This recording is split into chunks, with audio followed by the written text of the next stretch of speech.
Salam sejahtera, hari ini kita akan membincangkan tentang cara kesatuan sekerja menuntut kenaikan upah. Yang pertama, mengehadkan penawaran buruh.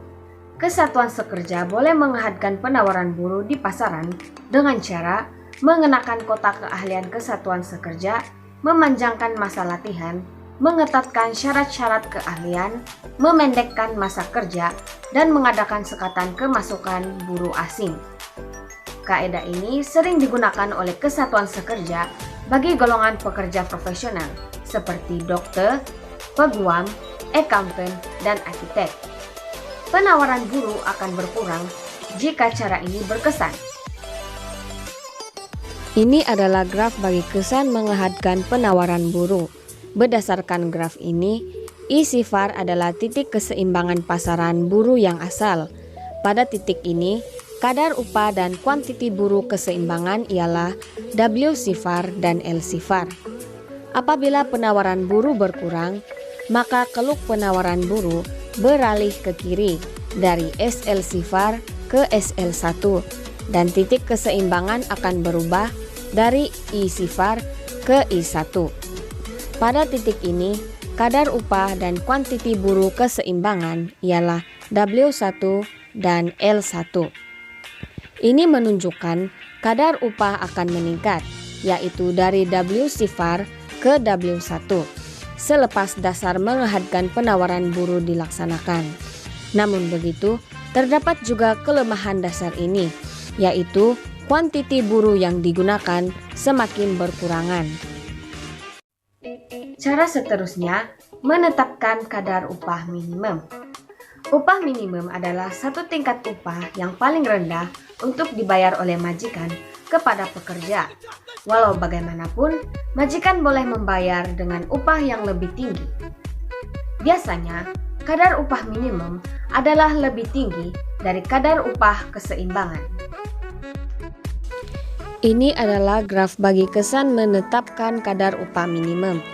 Berdasarkan graf ini, didapati tingkat upah di pasaran ialah W-sifar. Permintaan dan penawaran buruh ialah sebanyak L1. Apabila upah minimum ditetapkan sebanyak WM, didapati majikan meminta sebanyak L-sifar buruh sahaja dan penawaran buruh bertambah menjadi L2. Maka berlaku lebihan penawaran buruh sebanyak L-sifar L2. Tindakan ini akan menyebabkan terjadinya pengangguran sebanyak L2 L-sifar. Maka, untuk mengelakkan keadaan ini berlaku, kesatuan sekerja akan memberikan dua syarat kepada pihak majikan, yaitu pertama, pihak majikan mesti membayar kadar upah minimum yang dituntut oleh kesatuan sekerja tanpa membuang pekerja-pekerja. Kedua, kesatuan sekerja akan mengambil tindakan mogok sekiranya majikan tidak membayar upah pekerja. Cara ketiga, meningkatkan daya pengeluaran sut buruh.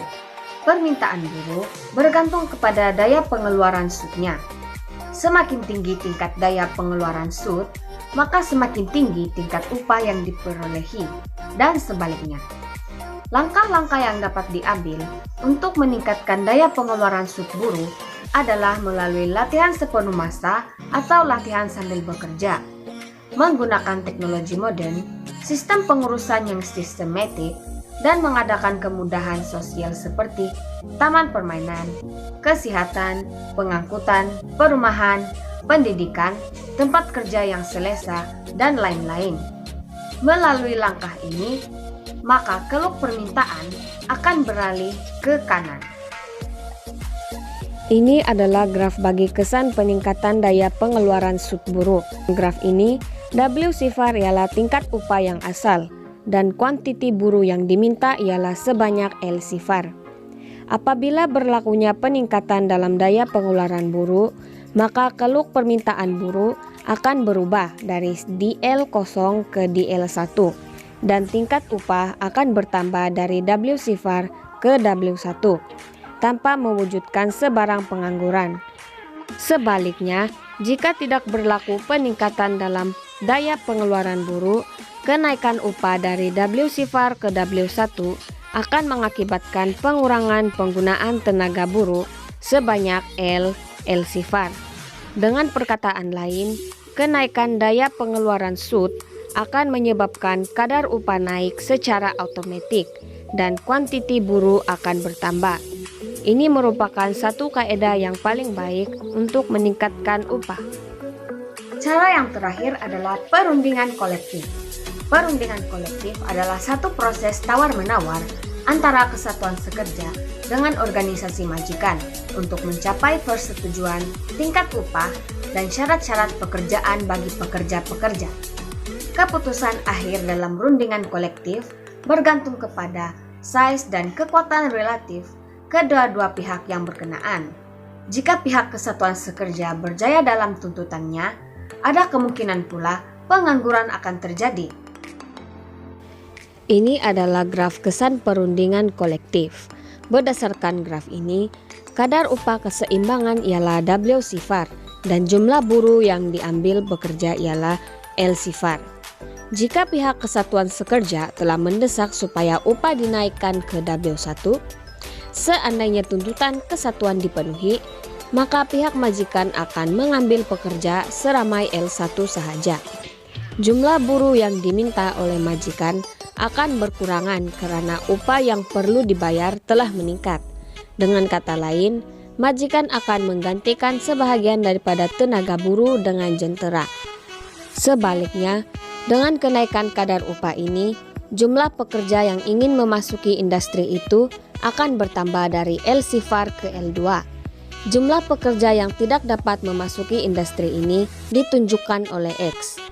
Jika tuntutan kesatuan berjaya dan dapat memaksa majikan supaya tidak membuang pekerja, maka jumlah kos pengeluaran akan bertambah dan harga jualan keluaran perlu dinaikkan.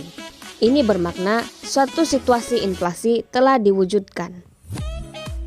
Namun begitu, jika rundingan kolektif gagal, maka kesatuan sekerja mempunyai cara lain untuk memaksa majikan menaikkan kadar upah sekerja, seperti melancarkan mogok, piket, dan pemulauan, serta melambat-lambatkan kerja. Yang pertama, mogok. Mogok merupakan langkah yang akan dibuat jika rundingan kolektif antara majikan dengan kesatuan sekerja untuk menaikkan kadar upah gagal. Apabila mogok dijalankan, semua ahli kesatuan sekerja tidak dibenarkan terus bekerja dalam masa mogok ini. Pekerja-pekerja tidak dibayar upah oleh majikan, maka pihak kesatuan akan membayar semua perbelanjaan ahli melalui uang tabung kesatuan. Semakin banyak uang tabung yang dimiliki kesatuan, maka semakin lama tindakan mogok boleh dilakukan. Dengan ini, tuntutan kesatuan sekerja akan lebih berkesan. Ini adalah graf bagi kesan mogok. Berdasarkan graf ini, upah keseimbangan ialah W sifar dan kuantiti buruh keseimbangan ialah L sifar. Jika kadar upah ini terlalu rendah, maka pihak kesatuan akan mendesak majikan supaya menaikkan upah dari W sifar ke W1. Oleh sebab kesatuan sekerja tidak membenarkan ahlinya diberhentikan, maka kuantiti buruh yang harus digunakan tetaplah pada L sifar. Jika majikan enggan mematuhi tuntutan pihak kesatuan sekerja, maka mogok akan dilancarkan. Seterusnya, piket. Piket terjadi apabila para pekerja berkumpul dan berbaris di hadapan premis kerja dengan membawa spanduk yang bertulis tuntutan mereka. Selain itu, para pekerja yang mengadakan piket di luar premis kerja juga akan coba menghalang pekerja-pekerja lain dari masuk ke dalam premis kerja. Ini bertujuan untuk melumpuhkan operasi firma. Yang seterusnya, pemulauan. Pekerja yang menjalankan pemulauan akan coba memujuk orang ramai supaya tidak membeli keluaran firma dan membeli barang pengganti. Mereka memujuk dengan memburuk-burukkan keluaran firma tersebut. Yang terakhir, melambat-lambatkan masa kerja. Pekerja akan memendekkan masa kerja dengan cara melaporkan kerja lebih lambat dan balik kerja lebih awal daripada biasa. Pekerja akan melambat-lambatkan kerja supaya dapat mengurangkan productivity, seterusnya dapat mengurangkan keuntungan firma. Walau bagaimanapun, keempat-empat kaedah yang disebutkan tadi akan mendatangkan kerugian kepada majikan, pekerja, dan negara.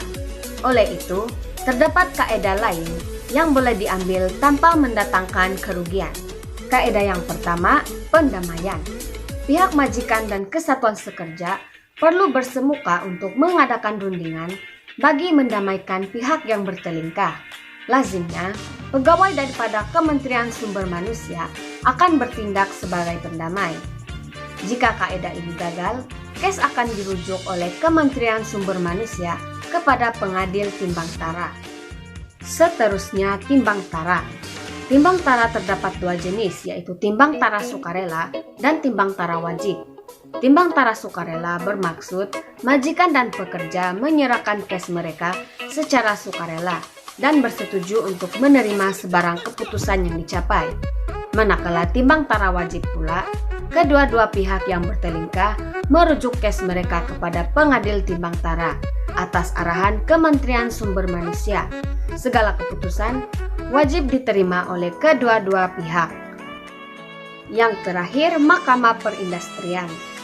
Jika suatu pertelingkahan itu didapati boleh menjejaskan kepentingan orang awam dan negara, maka sebuah jawatan kuasa akan ditubuhkan bertujuan untuk menyiasat pertelingkahan tersebut, seterusnya merujuk pertelingkahan itu kepada Mahkamah Perindustrian untuk diselesaikan. Segala keputusan wajib diterima oleh kedua-dua pihak. Sekian pembelajaran kita pada hari ini, terima kasih.